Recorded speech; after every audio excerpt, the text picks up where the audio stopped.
Hello everyone, in this video we will learn on how to fix A and D moving camera in Roblox. This issue usually happens due to incorrect camera or movement settings in the game. First, open up Roblox, join in a game where you are experiencing this issue. Once you are in a game, currently I am in a game already, just go ahead and press escape key on your keyboard to open up the in-game menu. Over here, click on settings right over here, scroll down until you see the section camera mode.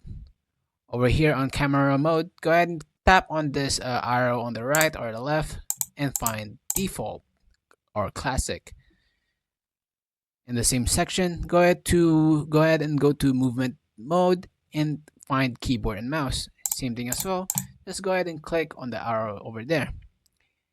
That is basically it, guys. So go ahead and test it out here. As you can see, this has been fixed for me. But anyways, that will be all for this video.